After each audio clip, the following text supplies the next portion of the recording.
Pigweed here. Today we review a brown ale and discuss what's going on with the SPLC.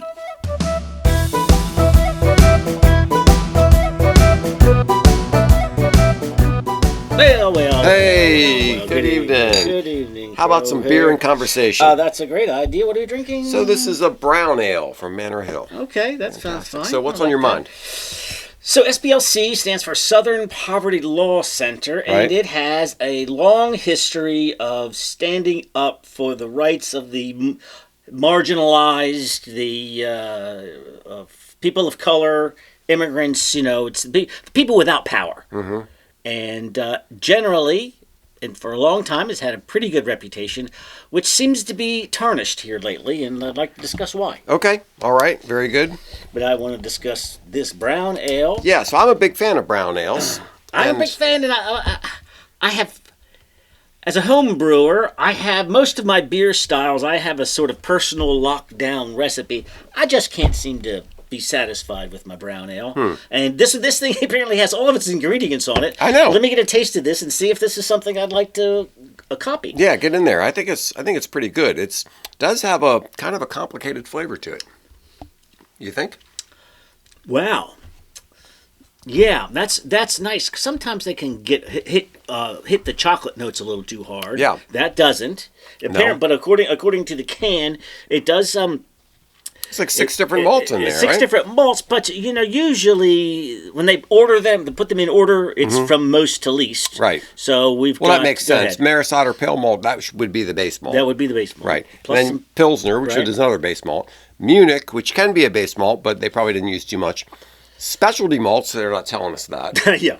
Flaked oats, All right. chocolate malt, and then Manor Hill Farm corn. Well, that's nice. Yeah.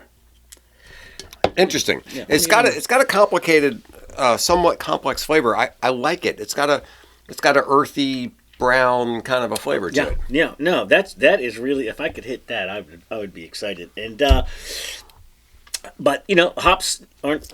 East Kent Golding. That's just like straight down the line. That's just where you should be. You don't need to get fancy with your hops. That's in a brown right. In a brown ale. That's your go-to. Very well done. I think it's a good one. All right. So Southern Poverty Law Center. What does the Southern Poverty Law Center have in common with a ham sandwich? With a ham sandwich? Yeah. Was ham sandwich also invented in the South? I don't think so. I don't think so either. Yeah. Well, yeah, you can indict either one of them. Yeah. Yes. Yes. So a little bit of history on the Southern Poverty Law Center. I remember the name Morris Dees associated with them. So it's Morris Dees and was it Julian Bond? I remember that name. Yeah. So this is 1971, according to the website, and the purpose was to So this is I guess they're in North Carolina, I believe. So they were dealing with the remnants of Jim Crow. They're in the South. Yeah. What they would do is go after like white supremacist groups in a way that the federal government couldn't. Right? Okay. So they're free to exist, but they would go in and sue them. Out of existence. Okay. And it's a pretty good strategy dealing with the bad guys. Okay. The hate groups. Okay. As right. they decided. Yeah. So in general, they've had a pretty good reputation of being the identifiers and the going after arbiters of hate groups. That's what they became. They had an index of these are the hate groups. Yeah, right. And you're like, oh, the SPLC says they're bad guys. Okay, well then it's kind of like the ABA gets to rate judges or something. The SPLC gets to rate hate groups. That's kind of the way it came down. That was their role. Yes, it did. And then, do you have anything nice to say about the SPLC before we get into the current controversy? No. I mean, it's nice to try to portray their early mission as being, pro-civil rights and a good thing. Yeah, But- they went after the Klan, the National Socialist Party.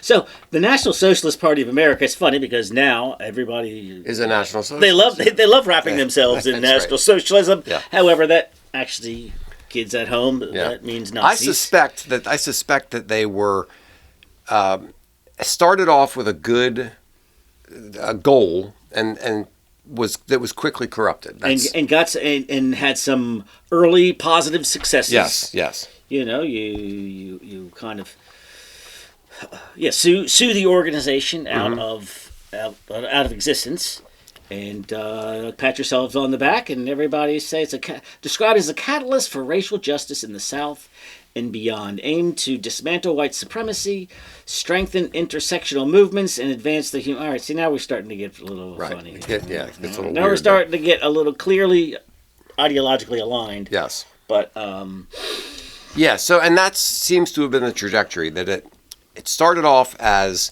they're identifying hate groups and they're going out and finding them and they're telling us, the rest of us, who these hate groups are and exposing them, trying to get rid of them.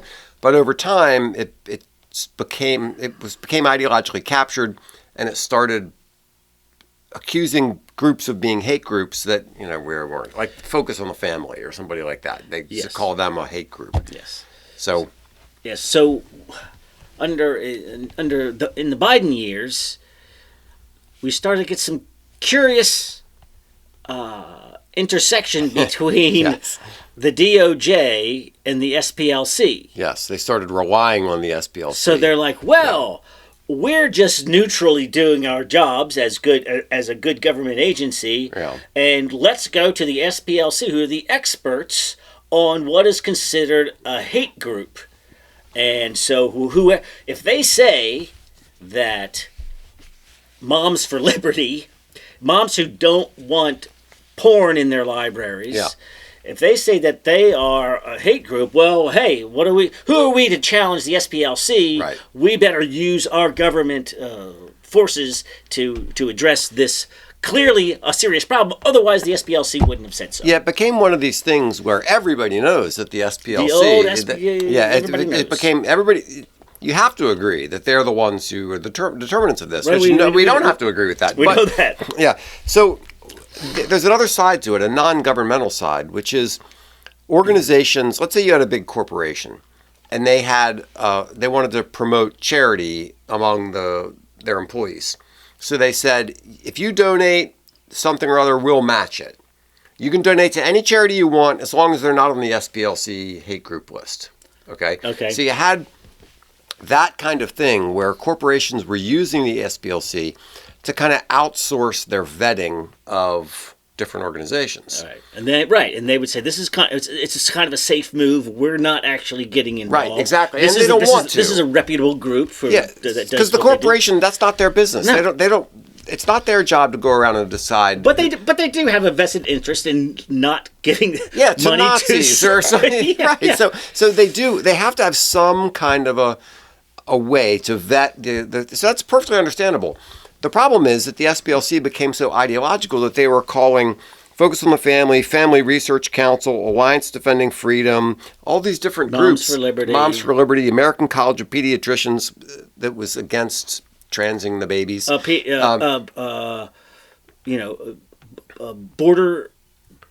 Pro border control people. Right. So they were starting to call groups hate groups simply because they didn't follow a crazy left-wing agenda. Yeah. And so at that point it went too far. And now, well, especially after the indictment, now a lot of corporations are pulling back and they're not using SPLC anymore, which is a good thing. Which is a good thing, but it's also you think you would have guarded your reputation a little better. Mm-hmm. Right? You would have said, well, this is who we are.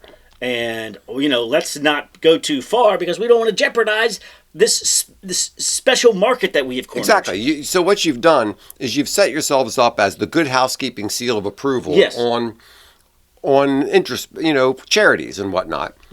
But what you turned into is the left-leaning seal of approval on charities, and but it gets worse. It gets much worse. So yes. It's already kind of. Oh, what is it? what's the word for traditional Catholics?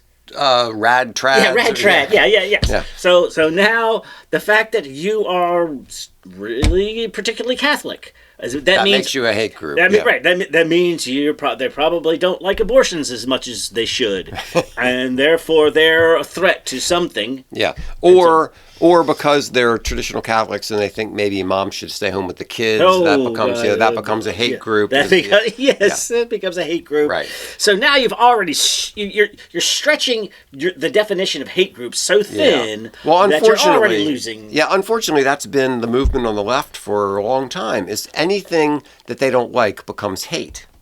Yes. And that's a recurring theme that we see. Yeah, right. You just go, I really don't think men can have periods. Oh, you're a hater. Yeah. Yeah, right. It's that ridiculous. So if you don't follow along, if you don't follow the Pied Piper taking you off the orthodoxy right to the very end, then you're a hater. So they're already losing credibility in this arena. Right. And now we find out.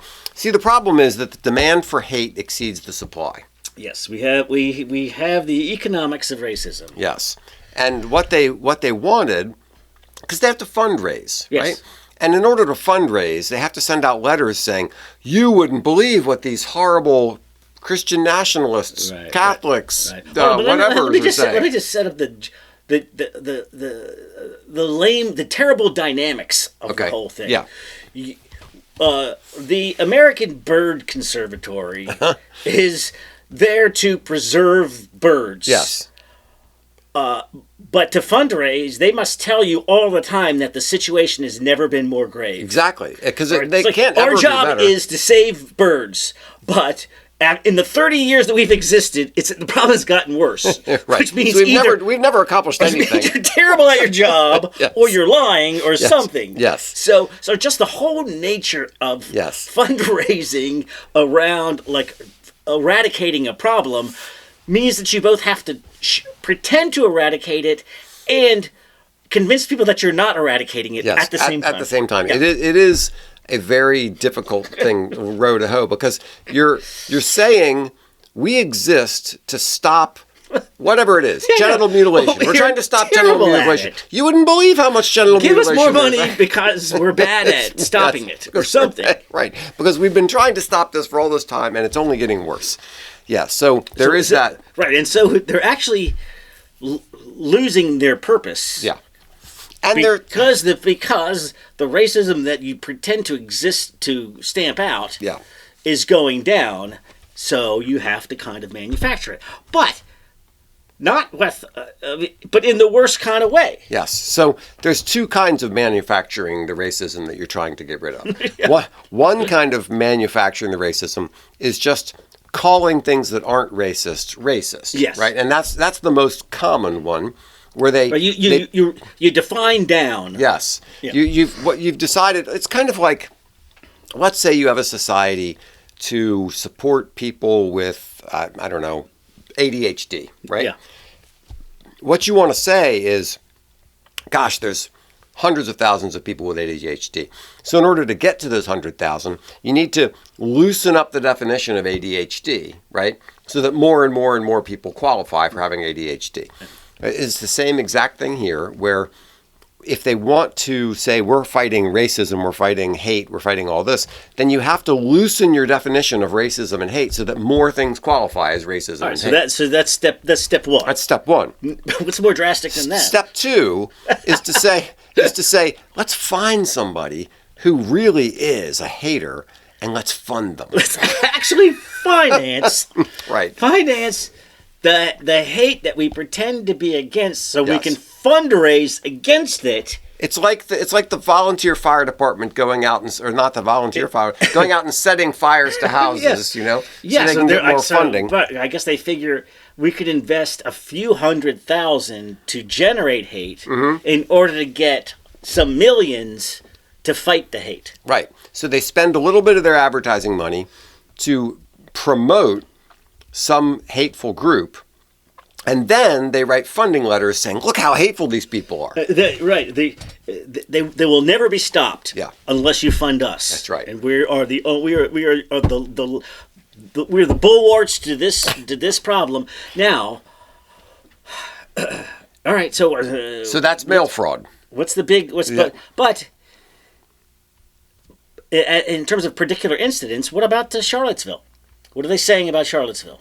And how much weight does this get? Yeah, so basically what happened is they funded a lot of the people, the racists, so-called racists who went to Charlottesville to protest. So the Unite the Right had to do with taking down Confederate statues. No, right? Yes, it had to do with stopping people from taking down. Yes, right. So you've got people who legitimately say, we don't think this is right. Mm-hmm. And we're going to organize together and say, we don't think this is right. This is part of American history. It's part of Southern history. Mm-hmm. And we're going to have ourselves a little rally. Mm-hmm. And then the SPLC, so the indictment suggests, is financing the worst elements of this. So that they will get more news coverage, and then the SPLC can fundraise on it. So hopefully something serious and bad will happen. Yes. And it will demonstrate the need for our organization. Yes. Well, that is disgusting. It's like it's kind of like you're a pharma company and you want more people to have a disease so that you can sell them the cure. It's that bad. It's that same kind of thing. And it's also smacks of desperation, it's also a little bit of like, why can't you just take a win? Why can't you say that? Right. Why can't you just say, you know what? We've been in business since 1972. The size and staff of our organization is down 75% because America's getting better, and we deserve the credit for it because we have been the ones. But that's not. That's not just not how organizations work. Organizations work to preserve themselves. Yes. So no matter how they start, yes, eventually it's to perpetuate its own self. Exactly. It exists to perpetuate itself, and by whatever means necessary, apparently. Apparently, in the worst kind of way. Yeah. Now, including, as we've talked about before, the economics of racism, mm-hmm. A spike in race hoaxes. Oh, yes. There have been every time you see a story about somebody finding a noose somewhere. Oh, gosh. It's 99 to 0 that it's a hoax. I mean, really, they're like, they found a noose in Bubba Wallace's garage. Mm-hmm. You mean the handle that you pull the garage door down with? That's on all the other garage doors. Let's bring in the FBI. Yeah. And it's really terrible. And I tell you what, and the BLM cry for body cams and surveillance cameras everywhere, it's killing you guys because these are all exposed. But of course. But before it gets exposed on page A7, 6 weeks later, you've already had the rally and the chant and the fundraising, and they've already demagogued on it, and it's kind of like you print a false story on Monday and you print a retraction on Thursday. It doesn't matter. Yeah, it doesn't. You've already put this thought in people's minds. It's kind of like what happens in a court, where somebody says something and they object and they say you have to disregard that. Well, they can't disregard it. The thought is already in their heads. Yeah, exactly. Out of your ear holes. Rewind your brain tape for 20 seconds. Okay, he didn't actually say that. Okay. He didn't actually. Yeah, that's a good point. That's exactly how it works. And it's sad and it's awful and it's not going to end because in a way it's sort of like the desperate last ditches of the Democrat Party. It's I've seen. There's a good meme of a guy doing chest compressions on a body that says racism, and on his shirt it says Democrats. Don't you die on me! Don't you die! This is how we raise our funds. This is how we get our voters. This is how we get people who go out to the polls. We need you. Yes, because the demand for racism exceeds the supply. Yeah. And so they have to invent it. They have to prop it up. They have to call things racist that nobody would call racist 5 years ago. So I don't, if they were genuinely working to eliminate racism, then they would have, they'd be in good standing. That they would be a valid goal for the party, but that's not what that's not their attachment to racism. Right. It's because that's where the money is. Yes. And that's where the power is. You could dedicate yourself to promoting policies that benefit the lives of normal, hardworking tax-paying Americans. Mm-hmm. You could get reelected and consolidate power that way. Or you could appease the radical left. You could fund nonprofits in the nonprofit industrial complex. Yes. And you could, plus voter fraud and importing voters. Yeah. And make that your constituency. Well, and they're like, yeah, that they've sort of already placed their bets. They're like, I think that's where the money is. And the middle America, working class Joe lunch pail, that's old school. Now, having said all this, and as much as I don't like the Southern Poverty Law Center, and I hope they get their clocks cleaned, and I'm so tired of all these stories coming from right-wing media saying, we've got them now, we've got this investigator who's going to uncover this, and we're going to get these guys. We're going to release the Kraken. It's always we're gonna. Just wait until this comes out. Oh, this is going to be a blow that they'll never recover from. Exactly. And we keep hearing that story, and it doesn't ever actually happen. So I'm going to, as I mentioned before, you can indict a ham sandwich. You can indict anybody for anything. Right. And so I'm going to wait and see how the court case comes out and what actually but I would say even if they don't, even if people don't go to jail and they get, sued into oblivion or whatever, the reputation is clearly damaged. Yes. The idea that the idea that the government is going to, so the government says we want to go after these people. They tell the SPLC, we want to go after these people. The SPLC says, these are bad guys. The government says, hey, the authorities on the subject have said that those are the bad guys. I guess we better go after them. Right. I think that is broken. Yes. And as I mentioned before, another part of it is the private side of it, where people are using the SPLC as the standard for identifying. Yeah, and that's going to go that reputation, away. that's shot. Yeah. I don't know why. They had that locked up. I think this is. Yeah. I don't know. It's good going. People getting too enthusiastic or going too far or whatever. Yeah.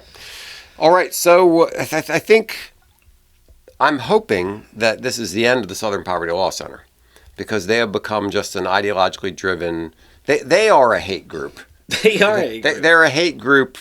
Misidentifying hate groups is what they are, right. And I'd like to see them go away, but we'll see. We'll see, but I would say at least their authoritative position has been severely damaged, no matter what. Yes, I think that's a good true. Thing. All right, that is a good thing. Cheers. Cheers.